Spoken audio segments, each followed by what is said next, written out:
Bismillahirrahmanirrahim. Waltakum minkum ummatun yad'una ilal khairi wa ya'muruna bil ma'ruf wa yanhauna 'anil munkar. Assalamualaikum warahmatullahi wabarakatuh. Alhamdulillah wassalatu wassalamu ala rasulillah mabad. Allah berfirman, wajahidu bi amwalikum wa anfusikum. Berjuanglah kalian, berjihadlah kalian melalui hartamu dan dirimu. Hampir semua ayat-ayat berjuangan dan pengorbanan itu dimulai dengan bi amwalikum, harta kalian, harta kalian. Saya mengajak secara praktis dan kami sudah buktikan. Rp1.000 itu bisa luar biasa dahsyat. Bisa beli mobil, bisa buat kuburan, ya, bisa membangun masjid. Uang 1.000. Mari kita satukan uang 1.000 kita. Nanti kami jemput di rekening ini, insya Allah bisa kita buat. Di rekening ini, insya Allah kita buat sebuah kekuatan umat dengan Rp1.000. Rp1.000 dahsyat. Allah wasiatkan pada kita, sesungguhnya orang yang beriman dan orang-orang yang berhijrah beserta orang-orang yang berjihad. 3 golongan ini, iman, hijrah, dan jihad. Ulaika yarjuna rahmatallah. Mereka lah yang 3 golongan ini, yarjuna rahmatallah, akan menjemput rahmat di sisi Allah Subhanahu wa taala. Semoga kita menjadi orang yang bisa menjemput rahmat Allah itu dengan ada 3 prestasi kita: menjadi orang yang beriman, menjadi orang yang berhijrah, menjadi orang yang berjihad di sisi Allah Subhanahu wa taala. Jaminannya yarjuna rahmatullah. Harus ada usaha keras menjaga iman kita sekalian. Wa nasyhadu an la ilaha illallah wahdahu la syarikalah wa nasyhadu anna Muhammadan abduhu wa rasuluh sallallahu alaihi wa alihi wa sahbihi wa mawala. Allahumma inna nas'aluka ilman nafi'a wa rizqan thayyiban wa amalan mutakabbalan. Allahumma arinal haqqa haqqa warzuqna ittiba'ah wa arinal batila batilan warzuqna ijtinaba. Alhamdulillah, alhamdulillah ya sekalian. Kita ketahui segala sesuatu itu butuh penyubur. Penyubur tanaman, penyubur ilmu. Kita tentu berada di penyubur iman. Iman ini bisa subur, bisa juga mati, bisa layu. Al-imanu yazid wa yankus. Iman bisa bertambah, bisa berkurang, bahkan bisa hilang. Karena itu iman kita butuh dipupuk, disirami, dan tanaman iman ini penyuburnya adalah al-ilmu, ilmu. Karena itu kalau kita hadir di majelis ilmu, kita berdoa aja mas sekalian, supaya Allah sirami hati kita, sirami dada kita dengan siraman ilmu. Karena Nabi SAW mengatakan, iza marattumur riyadul jannah fartau. Kalau anda melewati taman-taman surga, maka hendaknya kalian fartau, hendaknya kalian singgah di taman surga itu. Apa tamannya surga itu?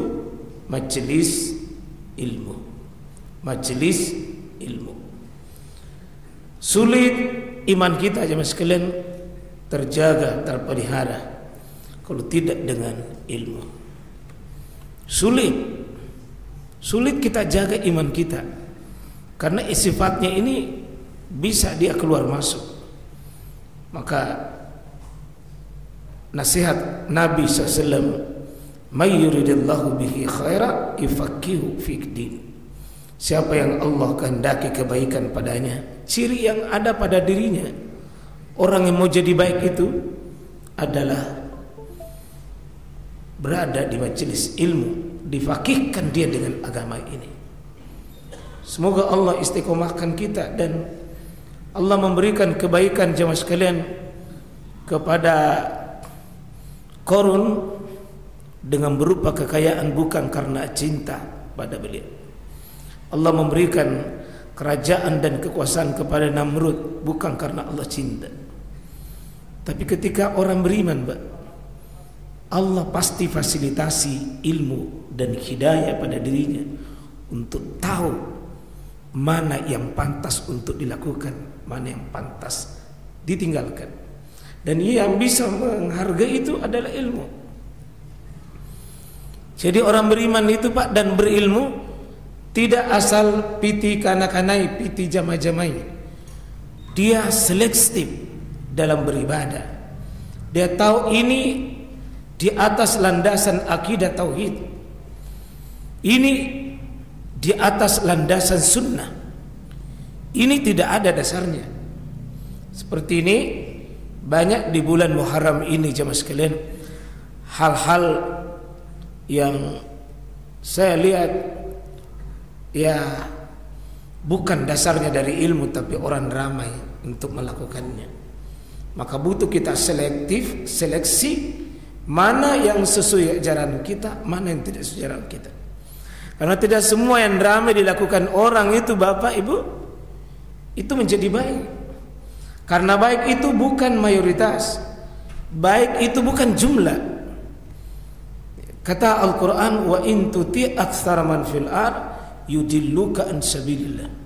Jika engkau mengikuti kebanyakan orang di sekelilingmu, Anda ikut-ikutan, Anda tidak selektif dengan mereka, maka apa kata Allah? Yudilluka an sabili.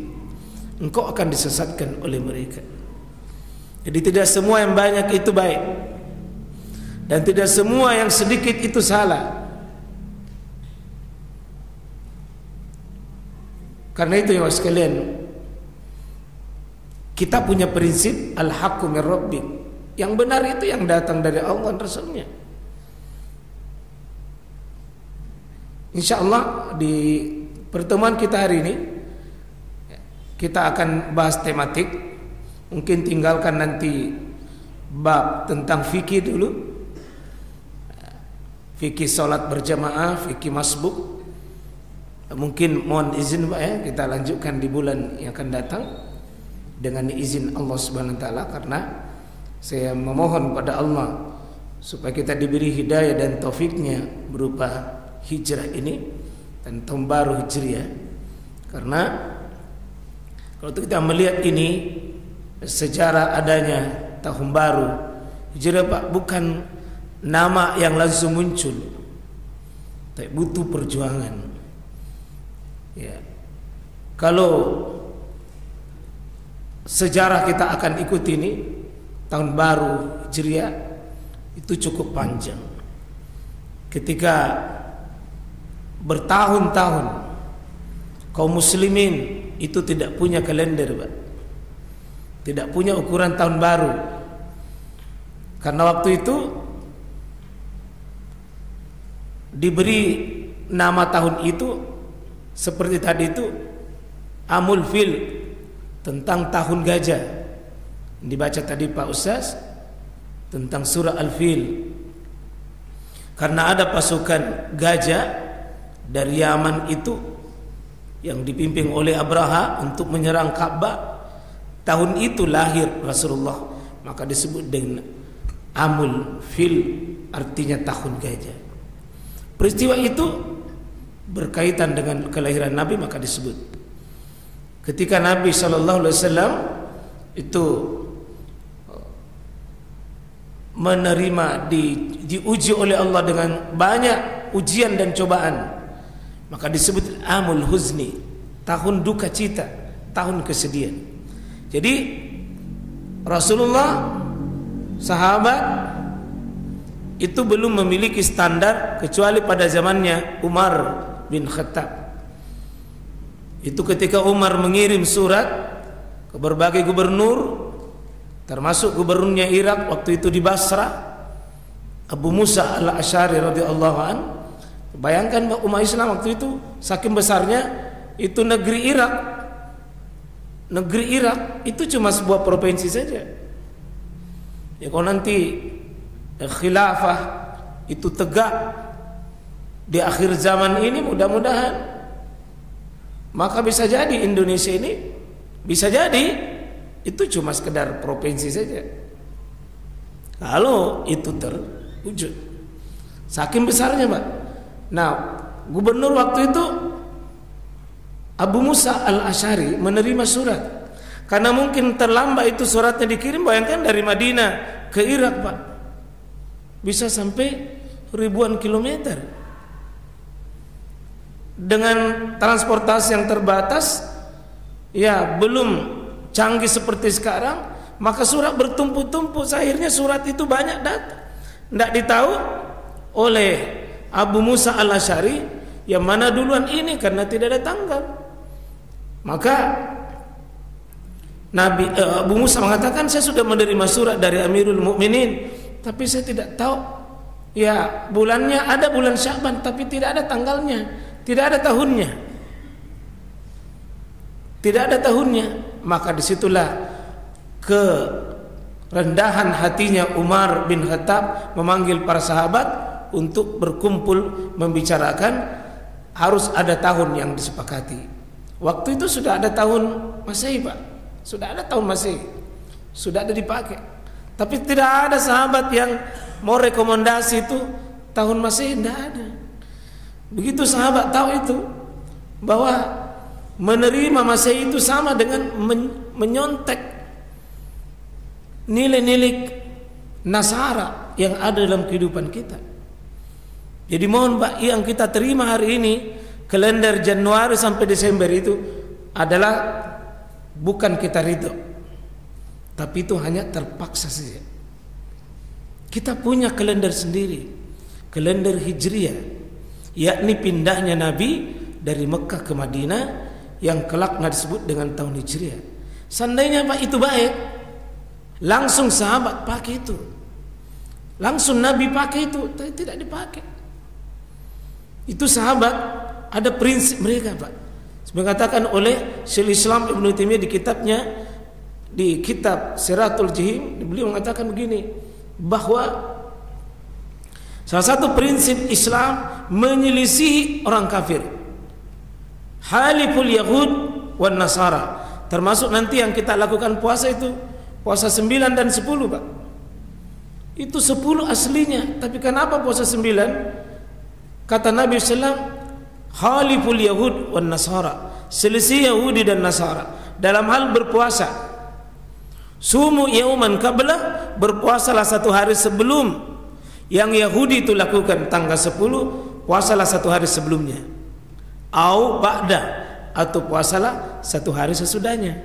Jadi boleh 9 pendahuluan, 10 intinya, atau 10 sesudahnya, 11.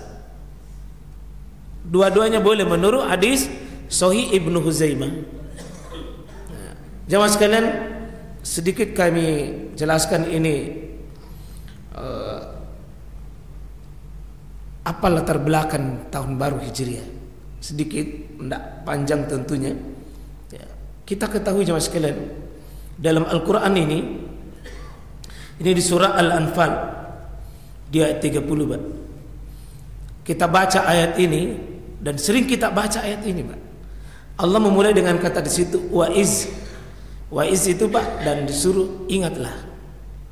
Suruh ingat itu bahasanya Pak, jangan sampai dilewatkan, harus dihadirkan ketika baca ayat ini.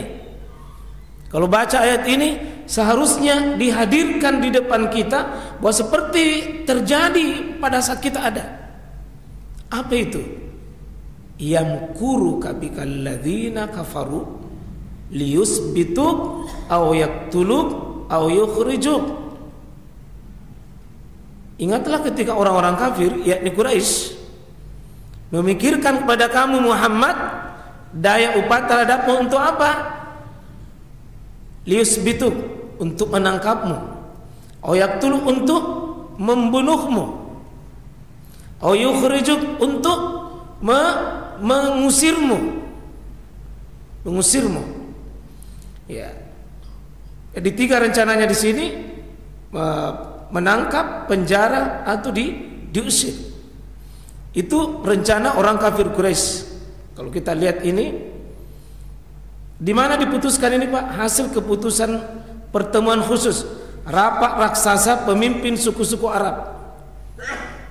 Suku-suku Arab berkumpul dan Abu Jahal Pak yang pimpin. Abu Jahal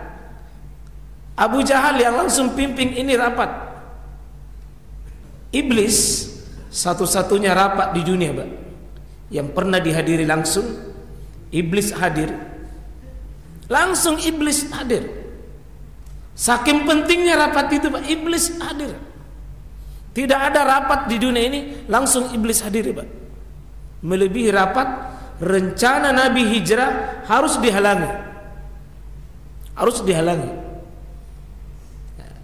Maka iblis itu menjelma menjadi orang tua dari suku Najd, bapak dari Jeddah itu. Kalau kita sebelah utara sedikit itu Najd namanya. Dari situ nanti iblis itu mengaku peserta dari situ Pak. Nah, apa rencananya? Ditangkap, dipenjarakan Muhammad, kemudian dibunuh atau diusir. Ini yang berkembang dalam rapat pertemuan suku-suku Arab itu. Di suatu tempat namanya Daru An-Nadwa, di rumahnya Qusay bin Kilab. Nah, apa hasilnya Pak? Apa hasilnya? Ketika ada yang mengusulkan tangkap saya Muhammad itu supaya tidak bisa bergerak, nah bilang iblis, oh jangan.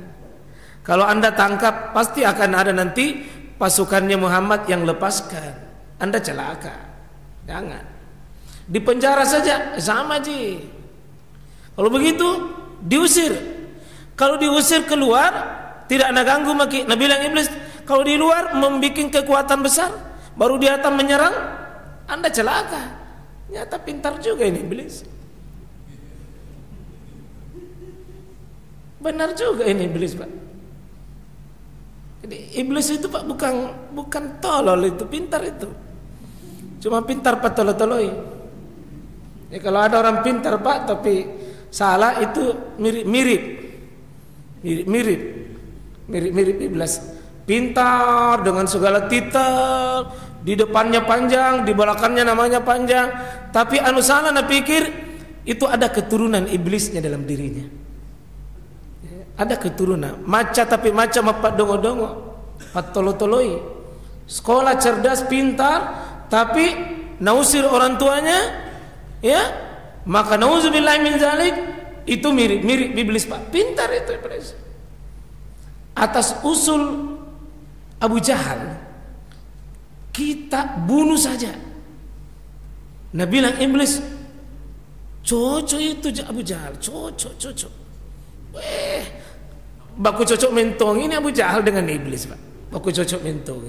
Kalau ada iblis pasti cari Abu Jahal Pak. Dan kalau ada Abu Jahal tidak lengkap kalau tidak ada iblis. Kalau ada preman itu Pak, pasti ada bosnya. Tidak bisa jalan sendiri. Tidak bisa. Jadi usulnya Abu Jahal itu dibunuh saja. Kok dibunuh? Cuma di dalam rapat itu berkembang. Bagaimana cara membunuhnya? Pasti keluarga Muhammad akan menuntut kita. Nah bilang Abu Jahal disetujui iblis. Gampang. Semua suku-suku Arab ini kita ambil perwakilan, sehingga tidak ada yang bisa dituntut di masa kira-kira begitu. Kalau 1 orang 2 orang yang bunuh dituntut. Tapi kalau di masa semua perwakilan suku kepung rumahnya Muhammad malam hari ini, dikepung supaya tidak ada yang bebas. Semua tidak boleh Muhammad lolos ini malam. Apa yang terjadi Pak? Saya beritahu tokoh-tokoh yang hadir di sini. Ini dari Bani Naufal bin Abdul Manaf 3 orang, dari Bani Abdarab bin Usay 1 orang, dari Bani Asad bin Abdul Uzzah 3 orang, ya, dari Bani Makhzum satu orang. Inilah Abu Jahal itu. Dia mewakili perwakilan dari Bani Makhzum. Kemudian Bani Saham 2 orang.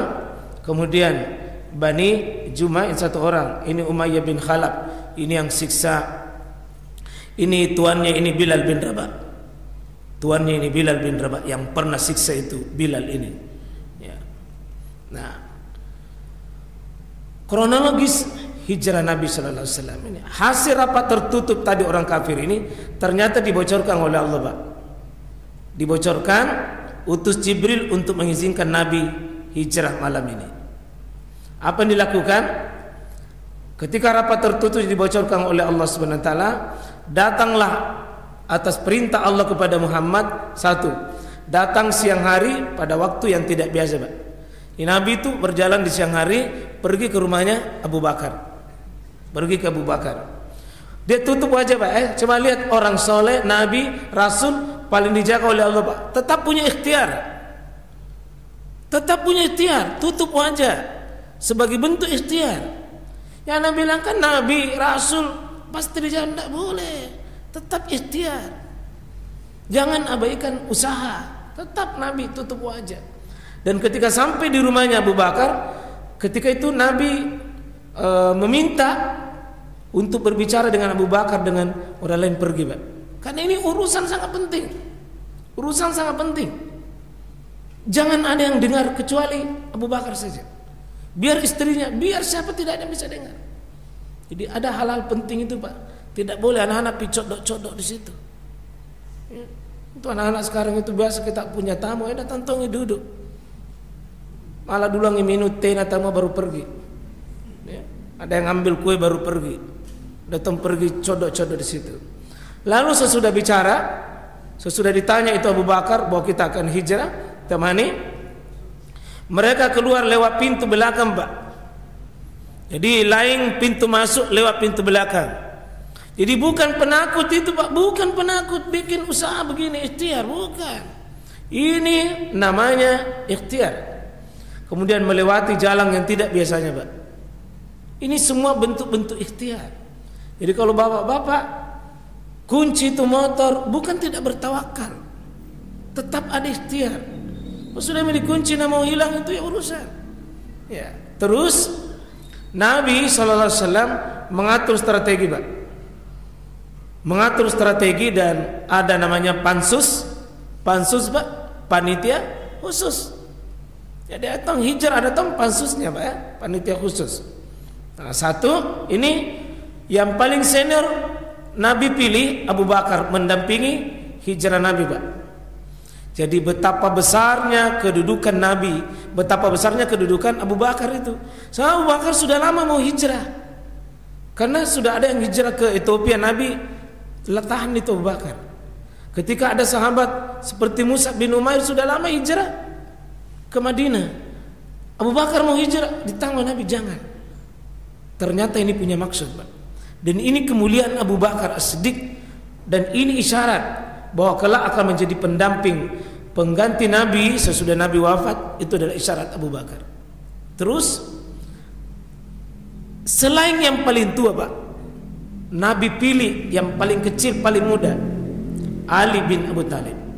2 tugasnya Ali. 1 gantikan tidur di kamarnya dan mengembalikan barang titipan, Pak. Coba lihat ini. Kita butuh, Pak, orang tua penasehat, tapi kita juga butuh anak-anak, butuh remaja. Jadi ada Abu Bakar di masjid ini, ada juga Ali bin Abu Thalib. Jangan remehkan anak-anak, Pak. Justru Ali posisi penting, Pak. Ketika orang kafir Quraisy haus darah, tapi etika orang kafir itu, Pak, tidak boleh membunuh begitu saja. Tidak boleh. Dia tetap punya etika dalam membunuh. Ketika Nabi perintahkan kau tidur di kamar saya, kau pakai selimut saya, supaya orang kafir itu tetap tenang. Tetap tenang. Untuk fokus di rumah saya untuk pada hari itu, pada malam itu, Pak. Nabi SAW itu ketika mau keluar sudah dikepung rumahnya. Apa yang terjadi? Nabi ambil pasir. Surah Yasin itu ayat 9. wa ja'alna min baini aydihim sadda wa min halfihim sadda fa aghshaynahum fahum la yubsirun. Tapi mohon Pak ya, ini bukan ayat tidak boleh sembarang dipakai. Ya. Jangan bilang nanti sweeping baru wa ja'alna min baini aydihim sadda wa min halfihim sadda fa aghshaynahum fahum la yubsirun. Nah bilang ini ada di surah Yasin. Memang betul ayat Quran, tapi bukan untuk ayat sweeping itu. Tidak ada hubungannya sweeping itu. Wa ja'alna min baini aydihim, kami kata Allah, kami yang adakan dinding di depannya dan di belakangnya sehingga orang kafir tidak lihat itu, kami. Jadi kata kami di sini bukan kita, tidak ada wewenangnya kita. Kalau tidak mau ditangkap sama polisi, siapkan saja STNK dengan SIM. Insya Allah tidak perlu baca itu wa ja'alna min baini aydihim. Tidak perlu. Ya. Jadi ada ayat-ayat itu benar ayat tapi tidak cocok dipakai begitu Pak. Ya. Sama itu kalau ada kebakaran. Ada kebakaran anda baca qul ya naru kuni bardan wasalaman ala Ibrahim. Katakanlah wahai apiku kau dingin dan kau selamatkan Ibrahim. Nabi bilang ini doa pemadam kebakaran. Oh salah Pak. Allah mengatakan di situ narukuni wahai apiku. Allah bilang apiku. Kita tidak boleh bilang ya narukuni wahai apiku. Kapan ku punya api? Kita tidak punya api Pak. Yang dibaca adalah kalau ada bahaya, ada masalah, baca doanya Ibrahim. Hasbunallah ni'mal wakil, ni'mal maula, ni'man nasir. Itu doa Ibrahim. Ketika mau ditolong, mau diangkat ke atas, Nabi Ibrahim ya, yang penting Allah cukupi saya. Ketika ada yang mau saya terbakar ke apakah, yang penting Allah lindungi saya, tidak ada masalah. Habiskah, hancurkah saya, tidak ada masalah. Yang penting Allah berpihak sama saya. Itu doa Nabi Ibrahim. Bukan ya narukuni bardan wassalam. Insyaallah amutungi balata. Tidak ada doa begitu. Salah letak ayat itu. Sama dengan li'ilafi Quraisy. Kalau ada anak panas, bacakan li'ilafi afi. Li'ilafi itu bahasa Arab. Bukan bahasa Indonesia itu afi. Salah tempat kira. Jadi Ali itu Pak, anak muda tapi rela menjual nyawanya, rela korbankan nyawanya untuk sebuah Islam. Ketika Ali ditanya, anak-anakku nak, anak muda nak, ketika Ali ditanya waktu itu sudah hijrah, kenapa kau bisa semangat begitu Ali, kau serahkan nyawamu? Apakah kau tidak takut mati? Dia bilang, Ali kalau saya mati ya Ali mati, selesai saja Ali. Islam masih tetap ada. Tapi kalau Muhammad yang mati, Muhammad yang terbunuh, di mana Islam? Nah jumlah pasukan Islam pada saat itu Pak, tidak ada Pi. Itu baru sekitar 200-an saja. Kalau Nabi dibunuh Pak, tidak ada Islam sampai di Aceh Dengoyo. Tidak ada. Jadi Ali ini Pak, patut kita ambil sifat ini. Berani karena benar, bukan nekat. Berani karena benar. Sesekali kita punya prinsip Pak, pantang saya abaikan ini. Kalau mati ini sesuatu, tidak boleh. Kalau saya masih ada, itu kadang-kadang Pak harus kita pegang. Kita harus ada di tempat yang memang kita dibutuhkan. Sifatnya yang kedua Pak Ali, tugasnya itu mengembalikan barang titipan. Karena itu Nabi memang orang-orang kafir itu Pak tidak beriman sama Muhammad, tapi dia percaya sekali Muhammad. Orang yang paling jujur di negeri Arab itu Muhammad. Dia titip barang-barangnya, dia titip barang-barangnya, karena dia tahu Muhammad itu orang jujur, al-amin. Tapi kenapa tidak mau beriman sama Muhammad? Karena dengki nanti kehilangan pengaruh dan prioritas, termasuk agama nenek moyangnya mereka tidak mau tergantikan. Jadi akhirnya Muhammad mengatakan, Nabi kita Muhammad mengatakan, Ali kembalikan barangnya orang kafir Pak. Coba lihat akhlaknya Rasul, akhlaknya Nabi kita Pak. Sudah mau pergi, mau dibunuh sama orang kafir, tetap bilang kasih kembali ke barangnya. Kalau kita kira-kira Pak mau kena bunuh orang sekalian kularian baranno. Ternyata Nabi tidak. Seandainya Nabi Pak nak bawa kabur gitu barangnya orang, pasti sesudah aman Mekah, dia 8 tahun kemudian mau membebaskan kota Mekah, pasti Nabi bilang jo, niat mi palukka ka. Untung Rasulullah itu mengatakan, kembalikan barang-barangnya itu Pak. Meskipun orang kafir Pak tidak boleh dicuri barangnya. Karena ini belum perang kontak perang betulan. Belum. Ini permusuhan akidah saja. Kalau sudah nyata mi peperangan, itu sudah bisa harta ganimah namanya. Ini tidak. Belajar minta tolong ada kuna. Ini yang umur Ali ini. Umur Ali semangat kita. Nyawanya saja Ali sudah siap diserahkan.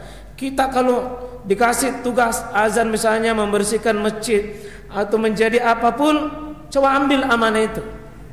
Jangan dikhianati itu. Jangan khianati itu amanah. Dan ada satu anaknya lagi Abu Bakar Pak, namanya Abdullah bin Abu Bakar. Ini anaknya lagi Abu Bakar ini. 2 anaknya Abu Bakar di sini.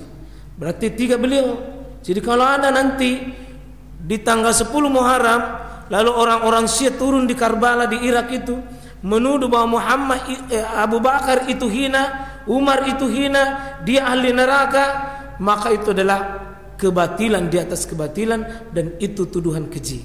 Bagaimana Abu Bakar mau dituduh keluarganya? Coba lihat Pak. Abdullah bin Abu Bakar ini dia intelijen Pak. Kenapa? Dia memantau pergerakan musuh. Kalau malam pergi melapor Nabi di Jabal Thur. Kalau siang dia ikuti musuh Pak. Apa sih musuh mau lakukan? Kalau sudah musuh sudah tenang, dia memberikan informasi ya Rasulullah, musuh seperti ini. Jangan dulu keluar. Jadi itu keluarnya Nabi dari Gua Hira atas informasi dari Abdullah bin Abu Bakar. Pada hari yang ketiganya sudah tepat dia keluar, sudah tenangnya orang kafir, baru bisa keluar. Jadi butuh Pak orang menguasai IT. Butuh itu penguasa intelijen. Butuh Pak. Jadi anak-anak tidak perlu dijauhkan dari HP. Cukup dimanfaatkan itu HP. Jadi HP tidak salah, HP itu tidak keliru. Yang salah kau disalahgunakan. Saya membina pesantren Pak, kalau mungkin orang tua itu nalarang bawa pesan HP anaknya, justru saya nanti suruh ada hari tertentu wajib pakai HP supaya dimanfaatkan itu HP. Bikin konten-konten yang mulia itu anak-anak. Kalau bikin konten Pak hebat itu. Itu gubernur siapa namanya ini yang kontennya siapa namanya itu? Ya Deddy Mulyadi kontennya kan hebat. Lebih besar ke gaji kontennya di penghasilan kontennya dibanding dengan gaji gubernurnya. Itu konten. Kalau juara konten jelek, tapi kalau bikin konten baik. Ya. Jadi HP itu Pak tidak salah. Yang salah kalau orang yang tidak beres pegang HP itu. Iya, bikin sesuatu judi online, salah. Ya. Saya sering ini yang teman saya karena sering saya bilang hilang kalau HP ku yang saya tertinggal, pulang ke ambil ke. Tapi kalau istri yang tertinggal bisa di jalan sendiri. Iya, bukan berarti menghinakan istri, tapi kadang-kadang Pak kita kalau HP tertinggal gelisah kalau tidak bawa. Kalau istirahat bisa diperas pasang grade, bisa itu sendiri. HP Pak itu kebutuhan. Intelijen sangat penting. Informasi itu penting Pak. Informasi itu sebuah kebijakan. Nah, masih ada anaknya di sini Abu Bakar, Asma Pak binti Abu Bakar. Dia digelari Zatun Natikain. Artinya yang memiliki dua pengikat perut. Kenapa nikah perutnya Pak? Hamil 9 bulan. Hamil 9 bulan. Ini wanita yang menjadi tim konsumsi. Karena 3 hari 3 malam Pak dia antar konsumsi, jalan 1 jam, kemudian pulang 1 jam juga, ambil naik Jabal Sur itu. Kalau Bapak lihat itu, susah naik di Jabal Sur Pak. Butuh waktu kurang lebih 1 jam itu.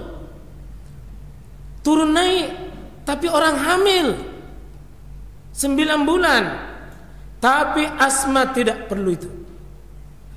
Ini anaknya Abu Bakar, wanita tegar kuat, meninggalkan zona kenyamanan pada dirinya hanya untuk melihat itu Islam supaya masih ada Pak. Jadi wanita itu Pak dihargai, wanita itu penting, wanita itu adalah sosok bukan cuma objek, tapi dia penggerak, dia penjaga peradaban kaum muslimin. Asma itu adalah pelaku sejarah. Jadi penting itu Pak. Kalau ada acara seperti nanti tanggal 9-10, kasih libatkan wanita konsumsi. Kalau dia bilang aman mitu Pak, aman mitu.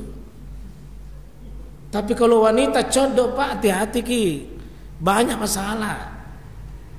Banyak masalah.